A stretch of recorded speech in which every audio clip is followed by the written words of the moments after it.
I've always believed that family is supposed to lift you up, not drag you down.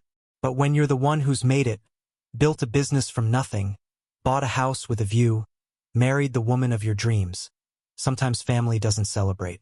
Sometimes they seethe. That's what happened with my wife's sister, Joanna. She didn't just resent our life. She tried to burn it down with whispers and lies. This is the story of how I found out, how it unraveled, and how I made sure she'd never forget the consequences of her envy. It started at a family barbecue, one of those humid July evenings where the air feels like it's sticking to your skin. My wife, Abigail, and I hosted it at our place. A modern two-story house with a wraparound deck and a view of the valley that Abigail would stare at every morning with her coffee. We'd worked hard for it. I'd started a logistics company 10 years ago, just me and a beat-up van, hauling packages for small businesses. Now, I had a fleet of trucks, a warehouse, and contracts with companies I used to dream of pitching to. Abigail was a graphic designer, freelancing for startups and building a name for herself with her clean, bold designs. We weren't flashy, but we were comfortable, proud, happy. Joanna, Abigail's younger sister, was there with her boyfriend, Mark, a guy who always seemed to be auditioning for a podcast nobody listened to. Joanna was 28, for years younger than Abigail, and she'd always had this edge to her, like she was waiting for the world to owe her something.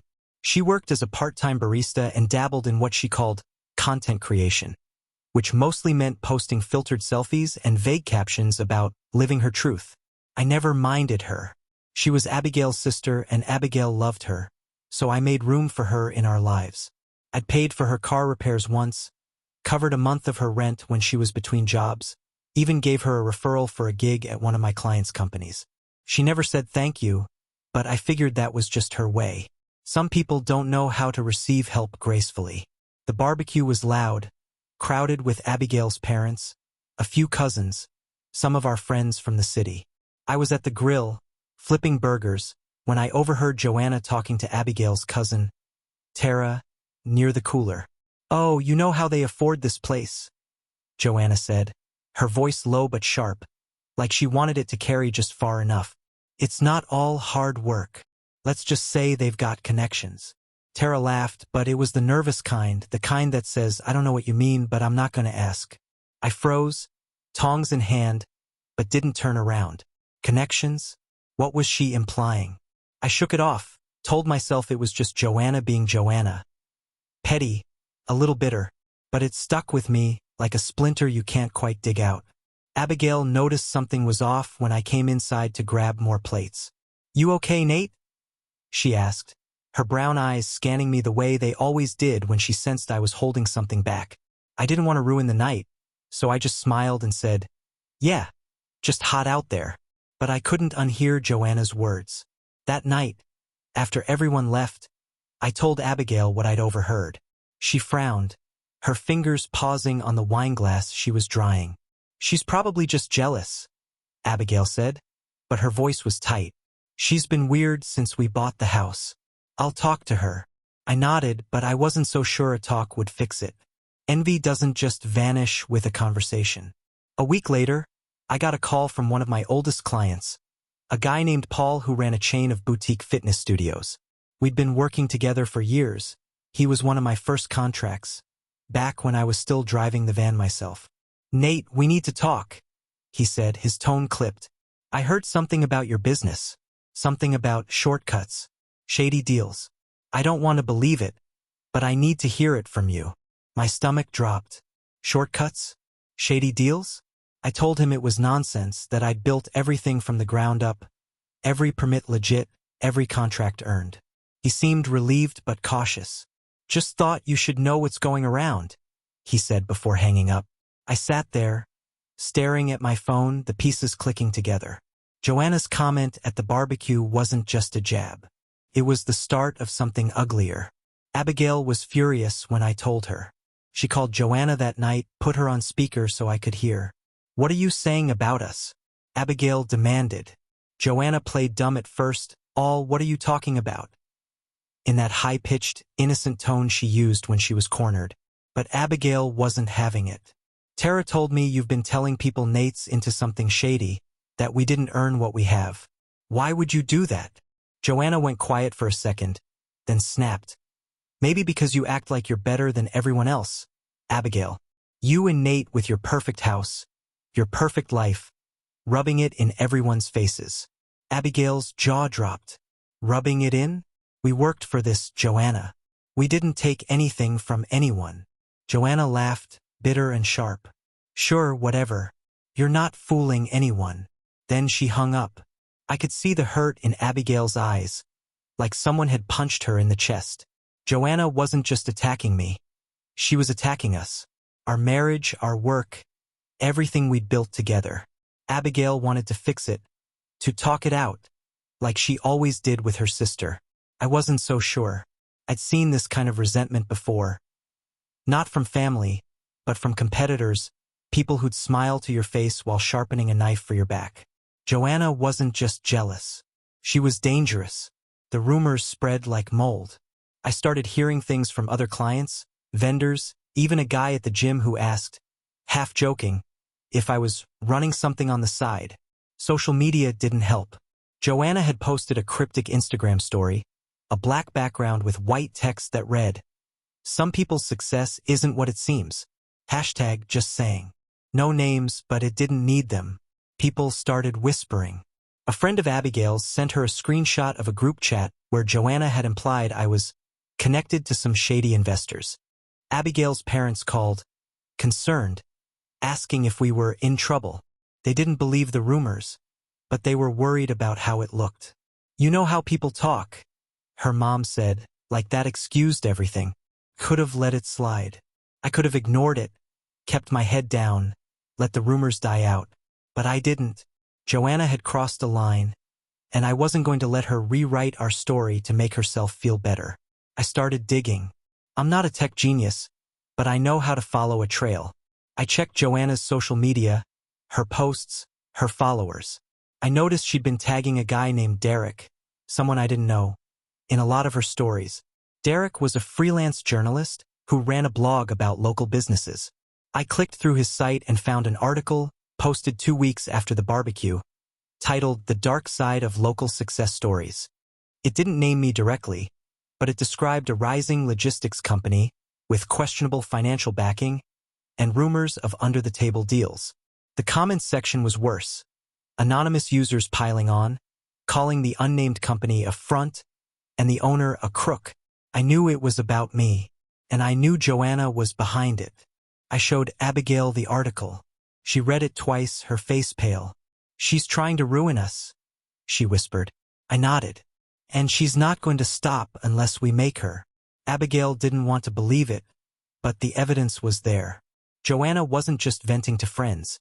She was orchestrating a smear campaign. I told Abigail I'd handle it. She looked at me, worried. "What are you going to do?" I didn't answer right away. I didn't know yet, but I knew it had to be big. It had to hurt. Not because I wanted revenge for revenge's sake, but because Joanna needed to learn that lies have consequences. My first move was to protect what we'd built. I hired a PR consultant, a woman named Rachel who specialized in crisis management. She was sharp, no nonsense, and didn't blink when I showed her the article and explained the situation. "This is personal," she said, "but it's also fixable." She suggested a two-pronged approach. First, get ahead of the rumors with transparency. Second, find out who else Joanna was talking to and shut it down. I liked her style. We put together a press release about my company, our growth, our contracts, our clean financials. I invited a local business reporter to tour the warehouse, meet the team, see the operation. The resulting article was glowing, calling us a model of local entrepreneurship. It didn't erase the rumors completely, but it drowned them out for most people. The second part was trickier. I needed to know how far Joanna's lies had spread and who was helping her. I started with Derek. I didn't confront him directly. Instead, I had a friend, a lawyer named Sam, reach out under the pretense of being a potential source for Derek's blog. Sam met him for coffee and got him talking. Derek admitted he'd heard the rumors about my company from a reliable source, but wouldn't name names. Sam pushed, casually mentioning Joanna. Derek got cagey, said he didn't know her well, But Sam could tell he was lying. Derek wasn't the mastermind. He was just a guy looking for clicks. Joanna was the one feeding him the story. I needed more. I hired a private investigator, a guy named Victor who came recommended by Rachel. Victor was old school, the kind of guy who looked like he'd seen everything and trusted no one. I gave him Joanna's name, her social media, and everything I knew about her habits. I don't want anything illegal, I told him. Just find out who she's talking to and what she's saying. Victor nodded, said it'd take a week. Took 4 days. He came back with a report that made my blood run cold. Joanna had been emailing Derek regularly, sending him tips about my company. She'd also been messaging other influencers in the city, people with bigger followings, trying to plant the same story. She told one blogger I was laundering money through shell companies. Another, she claimed I'd bribed city officials for contracts. None of it was true, but that didn't matter. Lies spread faster than truth. Victor also found something else. Joanna was in debt. Serious debt. Credit cards maxed out, a car loan she was behind on, and a personal loan from a shady online lender. She'd been living beyond her means for years, trying to keep up with the lifestyle she thought she deserved. That's when it clicked. Joanna wasn't just jealous of our success. She was drowning in her own failures and needed someone to blame. We were the easiest target. I could have sued her for defamation. Sam said we had a case. Joanna's emails were proof of intent, and the blog post had caused measurable harm. But a lawsuit felt too clean, too impersonal. I wanted Joanna to feel the weight of what she'd done, the way we'd felt it. I wanted her to understand that you don't get to tear down someone's life and walk away unscathed. So I planned something else. Something epic. The idea came to me one night while Abigail and I were lying in bed, her head on my chest, both of us too stressed to sleep. She's always wanted to be seen, I said. Let's give her that. Let's make her the center of attention. Abigail looked up at me, confused. What do you mean? I smiled, the first real smile in weeks. We're going to throw a party. The plan was simple but brutal. Abigail's parents were celebrating their 35th wedding anniversary in a month. They'd been talking about a big party, something to bring the family together. Abigail and I offered to host it at our house, all expenses paid. They were thrilled, said it was too generous, but we insisted. We told them to invite everyone. Family, friends, neighbors, even Joanna's coworkers from the coffee shop. We hired a caterer, a band, a photographer. We turned our backyard into a venue straight out of a magazine, with string lights, white tablecloths, and a bar stocked with top-shelf liquor. The budget was $20,000, and I didn't blink when I wrote the checks. This wasn't just a party. This was a stage. I told Abigail to invite Joanna personally, to make sure she'd come. Abigail hesitated. She hadn't spoken to Joanna since their phone call, but I insisted. She needs to be there, I said. Trust me. Abigail called her, kept it light, said it was about family, about celebrating their parents. Joanna agreed, probably thinking she'd get a chance to show off, to play the victim in front of everyone. That was exactly what I wanted. In the weeks leading up to the party, I worked with Victor and Rachel to set the trap. Victor had dug deeper into Joanna's life and found something gold. She'd been fired from her barista job for borrowing money from the register. The manager hadn't pressed charges, but there was a paper trail, emails between Joanna and the owner, begging to keep her job. Victor also found her loan documents, including the one from the shady lender, with an interest rate that made my eyes water. Rachel took it from there, crafting a presentation that would expose Joanna without ever mentioning her name directly. It was a slideshow, disguised as a tribute to the family, but laced with subtle hints about truth, integrity, and the consequences of envy. I didn't want to humiliate Joanna outright. That would have been too obvious. I wanted her to unravel slowly, in front of everyone she cared about. The night of the party, the backyard was packed. Abigail's parents were beaming, toasting with champagne, thanking us for making their anniversary unforgettable. Joanna showed up late, wearing a tight red dress that screamed, "Look at me." Mark was with her, scrolling on his phone, barely paying attention. I watched her from across the yard, sipping my drink, waiting for the right moment. She was working the crowd, laughing too loud, flipping her hair, telling stories about her brand deals that nobody asked for. I could see Abigail's cousins exchanging glances, the kind that said, "She's trying too hard." After dinner, I took the microphone. "I want to say a few words about family." I started, my voice steady. The crowd quieted, glasses clinking as people turned to listen. Family is about trust. It's about lifting each other up, not tearing each other down. I paused, letting that sink in. Joanna was near the bar, her smile faltering. "Abigail and I are so grateful for this family, for the love and support we've built together. But tonight, I also want to talk about truth.